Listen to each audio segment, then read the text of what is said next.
Greetings and welcome to the Gadget 360 show. I'm going to tell you right now, this is one of the best shows of the year. You want to know why? Because every single story is either an exclusive or a big, huge one, a tectonic shift in technology.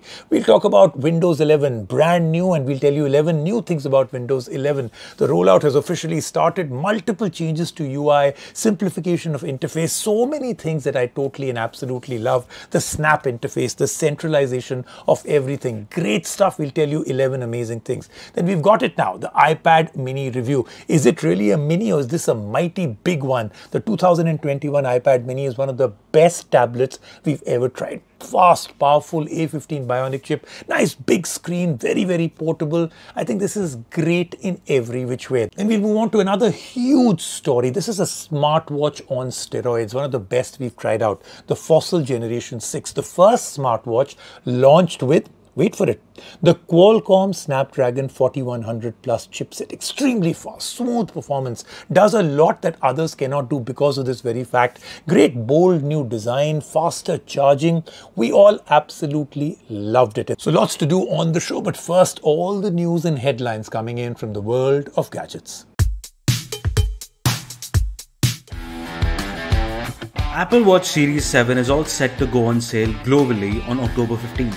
It will be up for pre-orders on 8th October, 5:30 p.m. The new Apple Watch comes with a bigger screen that stretches to the edges of the front, slightly curving at the end into the metal sides. It is said to be more durable with 50% thicker glass cover and an IP66 rating for dirt and sand resistance. The casing will mostly maintain a size similar to its predecessor with new colors, all while still supporting the same watch bands. It also will charge 33% faster with the new USB-C wireless magnetic charger. The starting price has been revealed as $41,900 for the 41mm aluminum GPS version of the watch.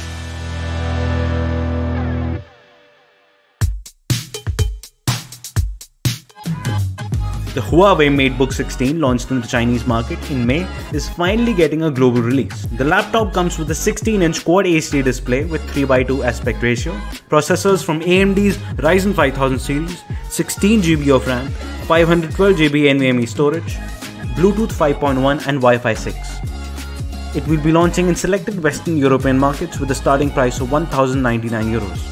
The exact release schedules and details for other markets are currently unknown. Let's move on. The big story of the year. Brand new Windows 11, and we'll tell you 11 new things about Windows 11. So the rollout has officially started for supported PCs and laptops. Now this brings in a complete visual overhaul. It looks fantastic, absolutely fantastic. This new rounded, softer design language across the board, simplified menus, interface in elements are much nicer, much easier to understand. Now a person who's never used Windows before can come in and start immediately. Animations are great, transitions are absolutely fantastic. A lot more focus on security and ease of use. Even the upgrades now tell you how long they'll take. But what I love, the new taskbar along with the new start menu, totally centralized where it should always have been. Works really well also with both traditional input methods and touch-based input. Touch has really become absolutely fantastic. So 11 new things that we absolutely love on Windows 11. Windows, not the one in your room, but the one in your life. Windows, 70% of the world uses it. Almost 90% of India uses it. Thus, when the next version rolls out, it's game changing. And Windows 11 is a quantum leap forward. Nothing about the 11 is incremental. Nothing is just added on. It's a massive upgrade. And we got one of the first machines in the country with the opportunity to check out the Windows 11 on the amazing HP Envy X360 13, a 2-in-1 laptop with AMD Ryzen 5, 16GB of RAM, all-day battery life, and an amazing matte black finish all around. Time to enter the new world of 11 with 11 things we loved. There is a new theme that can be felt throughout the entire OS. The windows are rounded rather than the straight cuts of Windows 10, giving it a very soft look. And even though it may appear that the entire OS has been overhauled, it is only limited to aesthetics. Users will never feel out of place while using Windows 11. For the first time since the inception of Windows, taskbar has gone through a huge change. The start button along with all the pinned icons on the taskbar have been moved to the center. It is a measure towards bringing everything that is important to the user right to the center of the line of sight for easier and faster access to these important aspects of the UI. It takes no time to adjust to, and once adjusted, the user will never look back. The center start button opens an entirely new, intuitive, interactive start menu. Gone are the options under options under options. The top has a search bar for searching everything on the entire PC or the internet. Right below is a scrollable apps section showing all the apps installed on the PC, and underneath that are a list of recommended actions that show up based on the past activities and tasks performed by the user. This is followed by the user account settings and power options. The File Explorer has had quite the upgrade. Gone are the multiple layers of options at the top of the window. They have been replaced with just a few buttons and options. A new button that creates a new folder or any document or file relating to a specific app. This is followed by the copy, cut, paste buttons and altering icon sizes and sorting files. Simpler and much easier to understand. Multitasking has been made simpler for every user with Snap Assist and layouts. Whenever the user has multiple apps open, they can easily snap these apps into windows of different sizes according to the arrangement they like through Snap Assist. Once these apps are arranged in a particular order, they are grouped together. When some other app comes on top, the user can simply bring all of the grouped apps back on top by selecting the app group from the taskbar. The Settings app is now much more streamlined and easier to understand for the users. Every category of settings has now a distinct colored icon, easier to recognize. The options available are also clearer and easy to understand. A big improvement over how things used to be on Windows 10. Teams has been deeply integrated with Windows 11. The user can access it right from the taskbar by default. It can be used to chat with colleagues or friends, make audio and video calls, and has the option of sharing the screen as well. All by clicking the icon in the middle of the taskbar. Microsoft Store has gone through a huge change. All developers can submit an app. As a result, most of the widely used desktop apps are already on the Microsoft Store.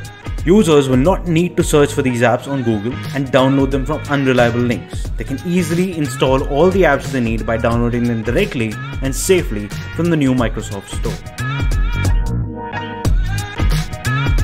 The security measures on Windows 11 have been enhanced. All the security processes run in the background, leaving the user unbothered while they work. Along with this, the stricter requirements when it comes to qualification of a processor to run Windows 11 with full support from Microsoft enabled, and the need for a TPM 2.0 chip for a PC to be able to run the OS are just the steps to further enhance the stability and security of the PC and the OS. One of the great things about the design of Windows 11 is that it works well regardless of the input the user chooses. The icons, the options, the controls are all well set up for a touch-based input. The new widgets section that appears by swiping from the right is ideal for touch-based inputs as well. This is important as all of the current and future generations are growing up with gadgets all around them taking nothing but touch-based inputs. Hence, this is an intelligent step in the right direction for every kind of user. A small little change that can go a long way for the user.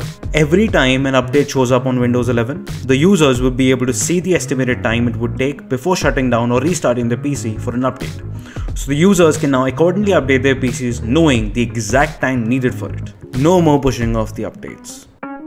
And there you have it. 11 great changes in Windows 11 that will make things easier, simpler and better for every kind of user.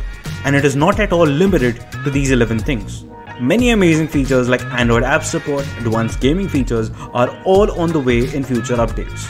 If you have been waiting on upgrading your PC, we would recommend you update it soon to gain access to all these great new changes. All right, let's move on to our next big story, the iPad Mini 2021 review. I don't know whether we should call it mini. This is a big one. Display has now been increased to 8.3 inches. Same form factor, supports second generation Apple Pencil, comes with an ultra-wide front camera and center stage support, and we tried it out. It works brilliantly. But it's the processor. A15 Bionic processor for blazing fast performance. The Lightning port now replaced with the USB-C port. The cameras are better. It's much lighter, more portable than the bigger iPads. Look, we couldn't really find even one thing we didn't like in the iPad Mini 2021.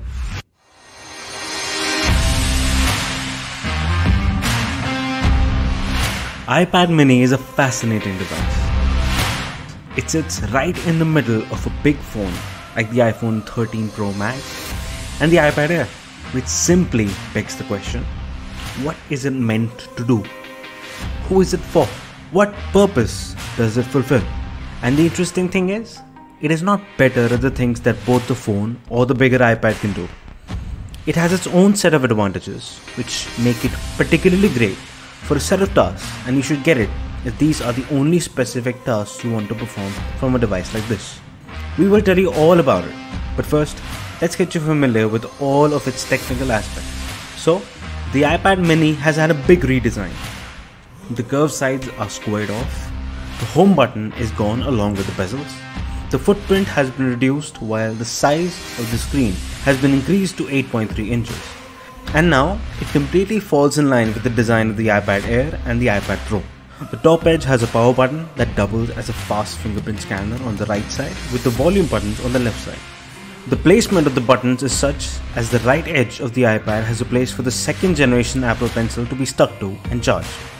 The bottom finally has a USB-C port, expanding the number of things that can be attached to the iPad Mini. Both the top and bottom edges have powerful and loud stereo speakers. The display up front is extremely sharp at a resolution of 2266 by 1488 pixels and gets decently bright with 500 nits of brightness. While the brightness might feel a bit less outside in the sun, it is just enough for the iPad Mini to be usable.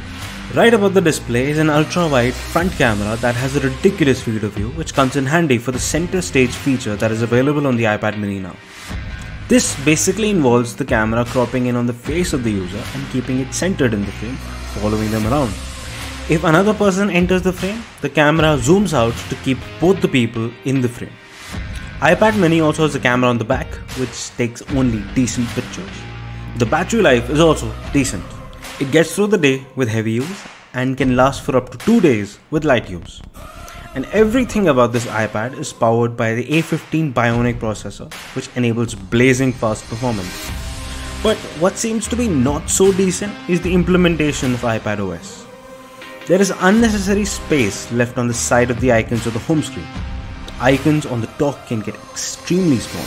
The widgets appear to be even smaller in size than what they are on an iPhone, and the size of the text in some places seems off.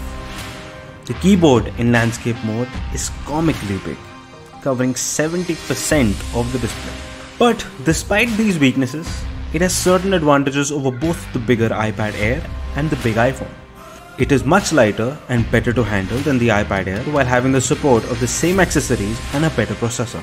It also has a bigger screen than the biggest iPhone, a USB-C port instead of the Lightning port for better accessories, better speakers, Apple Pencil support, and multitasking features which iPhone mysteriously still lacks. And this makes it better at performing a certain bunch of tasks than all the other devices. It is an amazing note-taking device as it can be easily held up with one hand. It is small, hence it can be carried around by photographers who can use it for editing pictures on the go, or field workers who are required to perform some technical operations. And it is much more portable than the bigger iPads and has a bigger screen than the biggest iPhone. Hence, it is a perfect device for media consumption at the end of the day or for catching up with the world in the morning after a good night's sleep. It does not need you to place it down to work on it like a bigger iPad or scooch on it like the smaller iPhone. Everything is done while the user lays back with no discomfort. And if you've been looking for a device that does exactly all of this, your search ends here. But if you are expecting anything more, it would be better to consider something else. The iPad mini starts at the base storage of 64GB for a price of 46,900, and if your use case is going to be what we stated, we would be happy to recommend the iPad mini for you. Let's take a quick break right now on the Gadget 360 show. I've already promised you big, huge stories. We'll continue with those when I come back.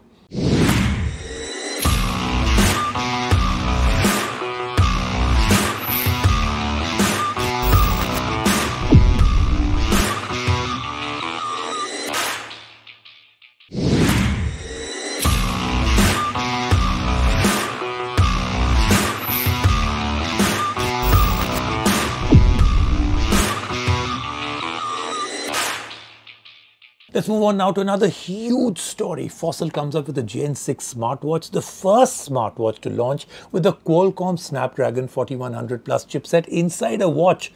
Bolder, bigger design, displays really sharp and bright, sensors on board are very accurate. We loved it. Very accurate, very, very precise.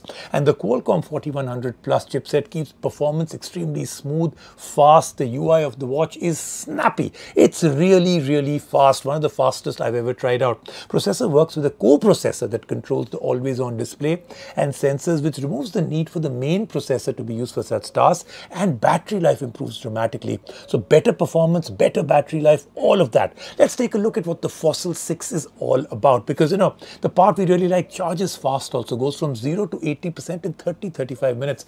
Battery also lasts well, 30-40 hours of real usage.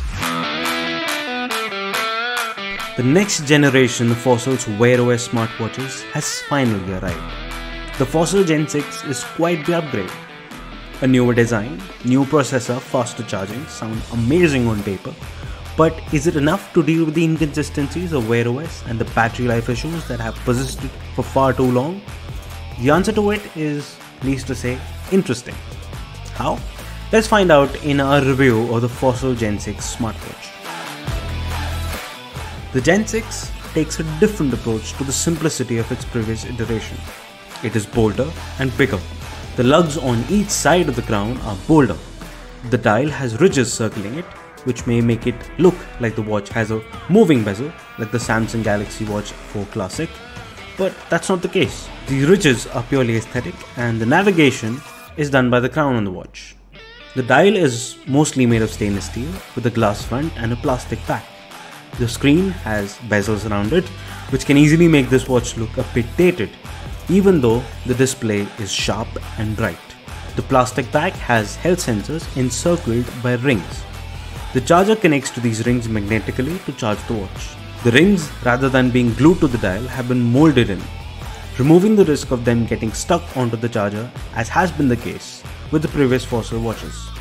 As for the bands, the 44mm model that we reviewed accepts 22mm bands, which can be easily switched out to something different in case the user does not like the default silicone strap that comes with the watch. Inside the dial, a GB of RAM, 8GB of storage, 300mAh battery, and the Qualcomm Snapdragon 4100 Plus processor form the internals of the watch. This is the first smartwatch to come with the 4100 Plus. The plus in the name signifies the addition of a coprocessor to the internals of the watch. This processor handles the always-on display, watch faces, and the always-on sensors. This in turn removes the need for the main, more power-hungry processor to be woken up. The main processor concentrates all of its cores into making sure the watch runs smoothly. And that is exactly what happens. The UI of the watch is extremely smooth. Animations have consistent frame rates, transitioning between apps, tiles, notifications is always good. Performance is an absolute charmer, something that could not be said for the Wear OS watches earlier. The battery that powers everything on the watch is decent. With always-on display enabled, continuous heart rate tracking, sleep tracking, the watch lasts for around 30 hours. With more intense use like long workouts, runs, complicated watch faces, maxing out the brightness, this can be reduced to less than 20 hours. Even though this is not the 3-day battery life one would hope for, given the history of Wear OS, this is very impressive. The user also has the option to extend the battery life through battery saving modes available on the watch. What about charging this battery? 0 to 80% in 30 minutes, which is pretty impressive. As for the sensors on the watch, the pedometer, the heart rate sensor, the blood oxygen sensor, all of them work really well for regular tracking and workouts. The primary app to keep track of everything is Google Fit. Even though the watch does not bring anything new to the table, what it can do, it does well in it. And the software, even though is Wear OS 2.0 currently, the watch is confirmed to get an update to Wear OS 3.0 sometime in 2022. With everything the Fossil Gen 6 is currently capable of, combined with the update of Wear OS 3.0 coming next year, the future looks bright for this watch. And even though it has to compete with the very capable likes of Galaxy Watch 4, which has Wear OS 3.0 already, and TicWatch Pro 3, which lasts for 3 days, the Fossil Gen 6 finds its ground with the 4100 Plus and its co-processor, better design and faster charging. And for the starting price of $23,995, if you prefer these advantages the Fossil Gen 6 has, then it will be a firm recommendation for you. That then is the Gadget 360 show. I promised you right in the beginning, 4 big stories all through the entire show, and I have delivered. But how about 4 even bigger stories next week? See you then.